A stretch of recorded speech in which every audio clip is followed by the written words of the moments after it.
Hello again. Let us analyze all the components of a good Boneshatter build. Boneshatter is a melee strike restricted to axes, staves, maces, and scepters. It has very high base damage, but the downside is that the character is also getting hurt in the process, not as much as the enemy, but the damage received will increase for the parties at both ends of the weapon.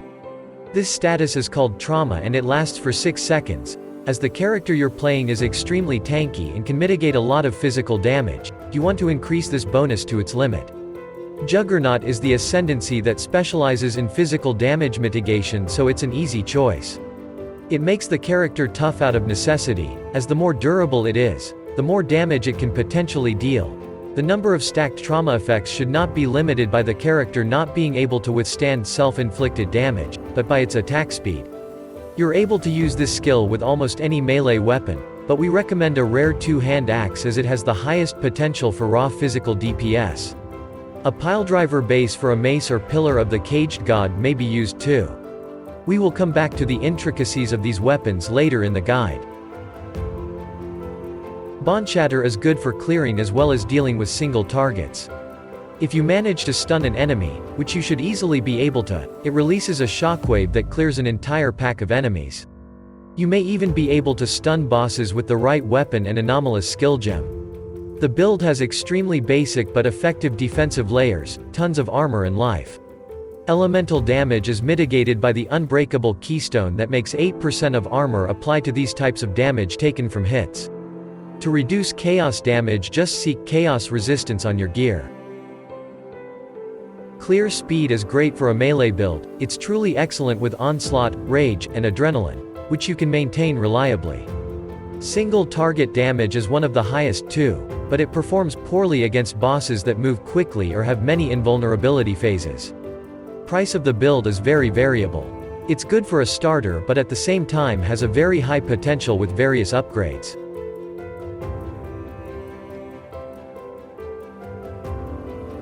If you're using Pillar of the Caged God, then accumulating as much strength as possible takes priority. To do so, several unique gear pieces are heavily recommended or straight up mandatory. If you plan to use only rare items, that's possible, or even encouraged, as it's much simpler and offers more flexibility. Abyssus is not very good as it makes you take increased physical damage. Moreover, you probably won't deal critical strikes. It's only somewhat good with Pillar of the Caged God as it adds tons of damage, later increased. The Pillar of the Caged God is a build-defining item. With all the strength you've accumulated, it can increase your damage quite significantly.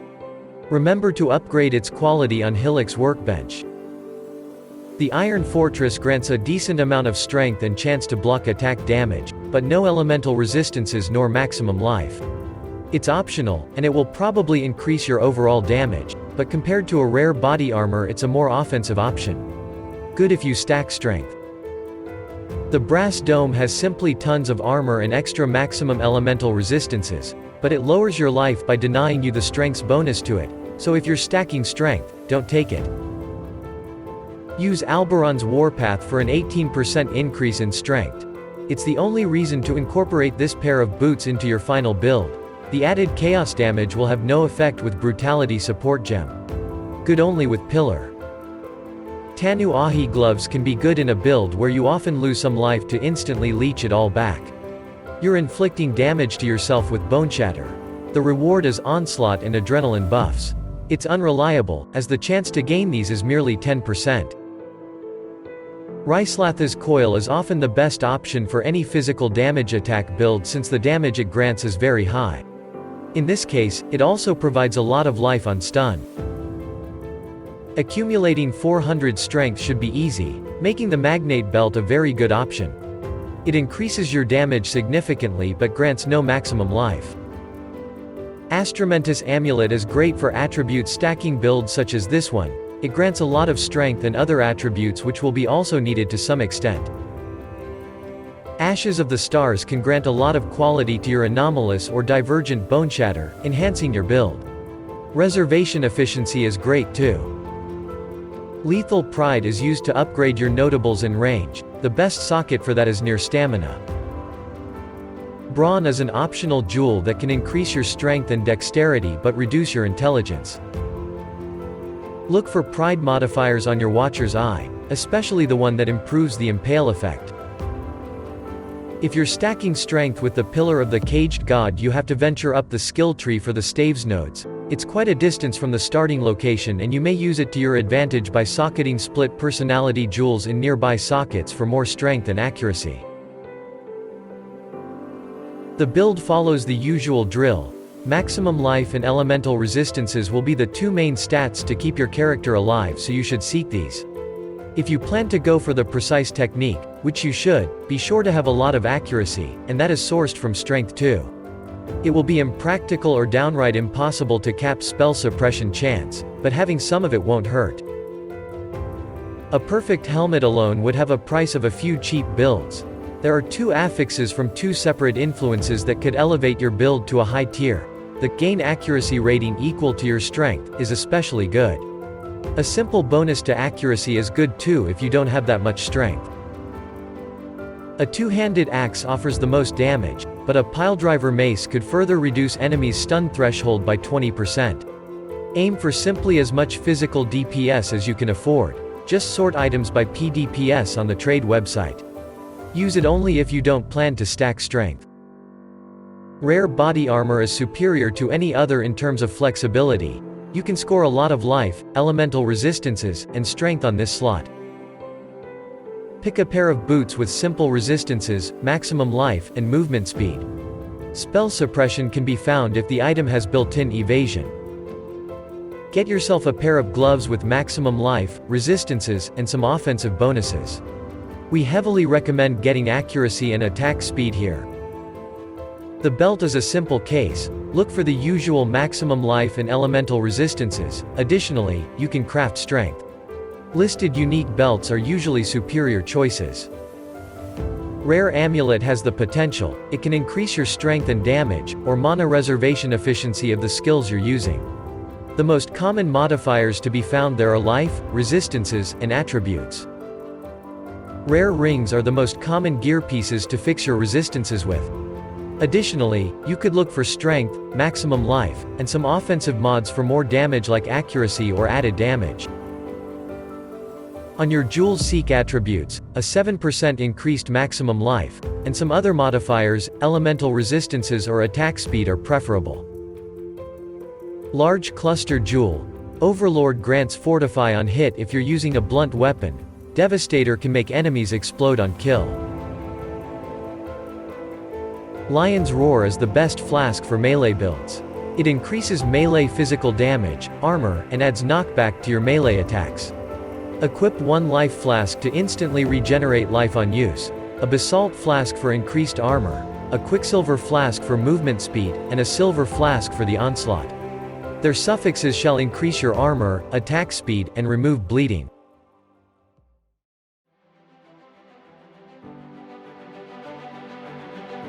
Boneshatter is the only DPS skill here. Use the anomalous version to reduce the enemy stun threshold, or divergent version for more damage. Link it with brutality, ruthless, close combat, melee physical damage, and impale support gems. If you plan to stun enemies, and have an extended limit of maximum endurance charges, pick endurance charge on melee stun support. You can replace MPD with fortify to be extra durable.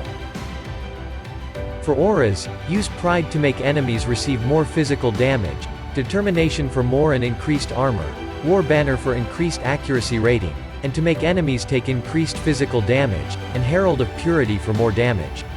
Link it all up with enlightened support for increased mana reservation efficiency.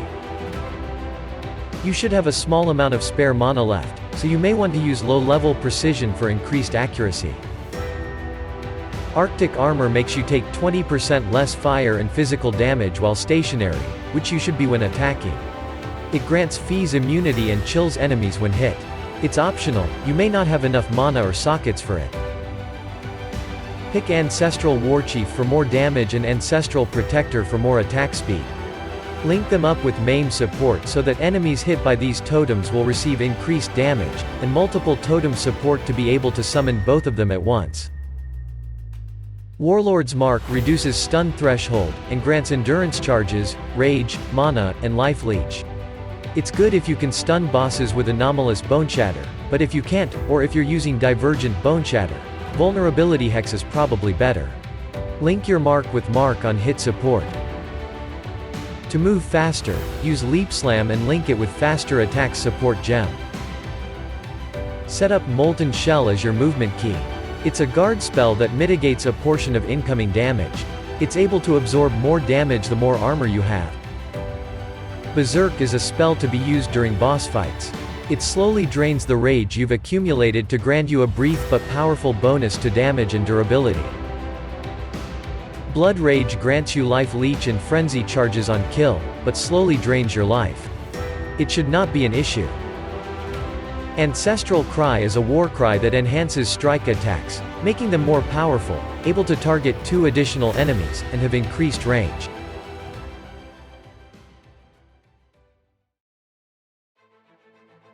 Kill all the bandits in Act 2 for the 2 extra passive skill points. It's the best option. There are 3 good choices for a major god: Lunaris, Solaris, or Aracali. We've selected Lunaris as it improves your clear speed and protects you from projectiles, which you're exposed to more than other, non-melee characters. The damage taken per trauma stack counts as a hit, that's why Soul of Gruthkul would be excellent. It reduces physical damage taken up to 5% per hit you've been exposed to recently, very easy to maintain. The skill tree is tied to your weapon. As we mentioned, you can use axes, maces, or staves. There are clusters of passives increasing the damage of a specific weapon, which you should obviously take only if you're wielding it. This passive skill tree is for axes as it's the most common pick. Allocate maximum life, physical damage, armor, 2-hand, and axe clusters in range. Pathing to Harpooner with Impale support guarantees 100% impale chance, which is crucial. For keystones, allocate only Call to Arms. Precise technique is extremely good too, but you need some extra skill points to path to it, and more accuracy than maximum life. You should most certainly allocate it later in the game.